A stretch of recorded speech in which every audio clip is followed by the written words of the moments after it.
Welcome to Ol's Farm, and today we're going to cover a cost assessment on a potted garden. Stay tuned to the end for a basement greenhouse update. All right, today we're going to cover what it costs for potting soils in a potted garden. First, we're going to have our containers, and then we've got our soils, and then our fertilizers.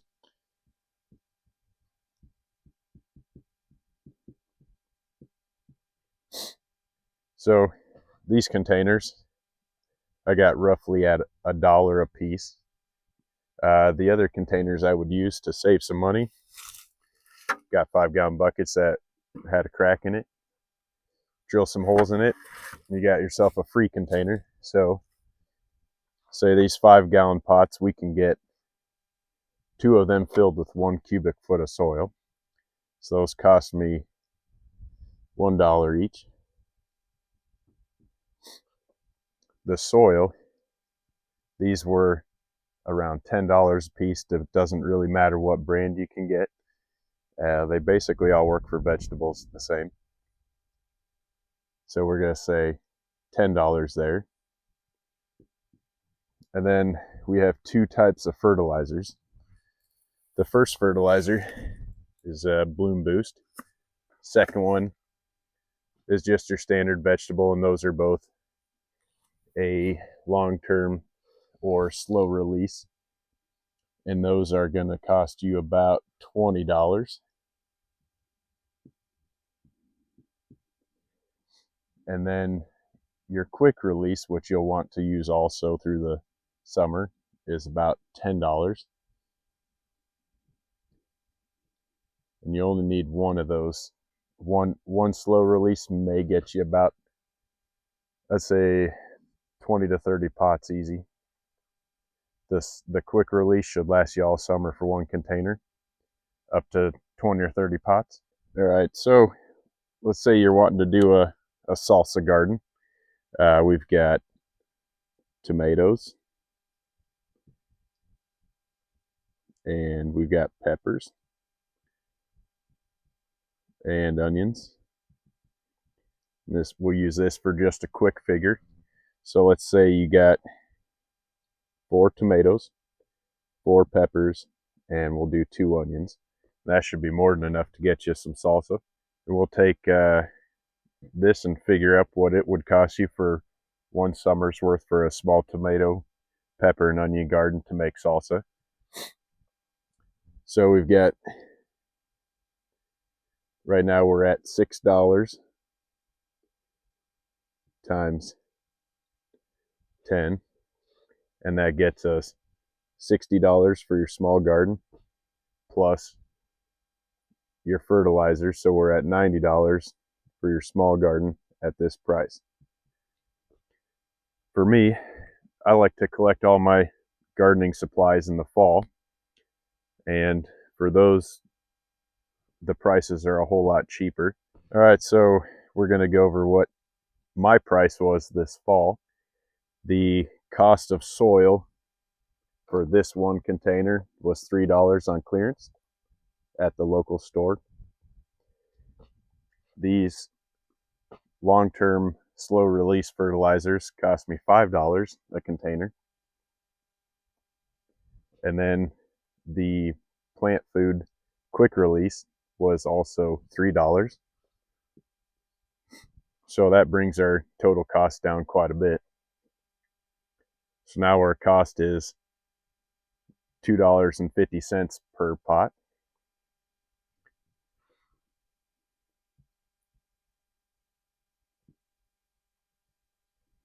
So now we're at $25 just to get the plants.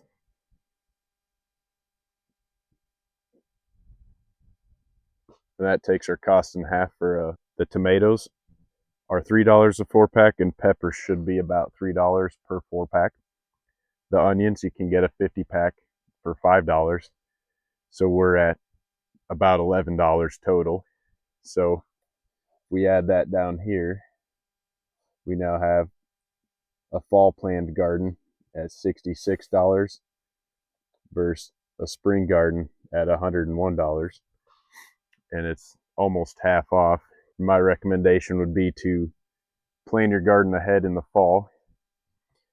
For your soils, all of these soils on clearance will work. I don't have any particular choice. I just use whatever I can find. I'll amend it like I shown in a different video. I'll amend it to my liking. And I also will take my tomatoes and I'll multiply them so I can have cheaper plants also. And I showed that in another video on how to propagate from suckers. All right, let's say you are like me and you grow a lot of figs or fruit bushes also. This will actually work in the same manner for the fruits. We grow currants, raspberries, figs. We've tried blueberries, but they don't do very well. Honeyberries in a pot work really well for us also. It will take the same setup here, and that way we can grow our fruit bushes for a cheaper price. And we're feeding our children homegrown fruit at a completely discounted price compared to store-bought. With figs, we're going to want to take this same setup and add our soil additives, which will add a few dollars. Right now, this is a little bit heavy and it will dry out fast. Another trick I like to do is take our native soil and mix it in 1/3. I know a lot of people don't like using native soil, but for us, this store-bought soil tends to dry out really fast when the spring, it works great. And then when summer comes, it just dries out way too fast. And then once it's dry, it doesn't like to accept water. So by mixing in 1/3 soil from our yard, it allows it to pull in a lot of moisture a little easier. So that is our recommendation for potted plants. We're going to take the same formula at the end of the summer. We're going to do a cost assessment, what we will get for a harvest versus what we put into it. And at the end of the day, homegrown food is always better, tastes better, and is healthier for you than something that you buy at the store. All right, we are definitely running out of space here, but we have some micro dwarf tomatoes. And then we've got our full-size tomatoes, which are clearing the lights now. And then we have some more micro dwarfs in the kale plant. Got some Egyptian walking onions that are starting to flower. We'll hand pollinate them. Some chives. Then we got our hot peppers. And we have some alpine strawberries. They're looking really good. Some fennel. These are doing really well here too. They're lavender torch minty ice. And then we've got some more hot peppers. Some hot peppers starting here. Some of these are sweet peppers. Some more hot peppers. Then we got 3 trays of sweet peppers with a couple marigolds. And if anybody tells you that shop lights aren't going to get you flowers, check out how many flowers these tomatoes are getting. They're just loaded up. So we will be eating cherry tomatoes and some saladette sized tomatoes by springtime. I've got my 2 favorite varieties, Honeycomb Hybrid and Honey Delight, that I like to eat just right out of hand in the garden. And we'll be propagating every sucker we can on these. Some of these got some large suckers here, so there'll be plenty of material to propagate from. Anyway, that's a basement garden.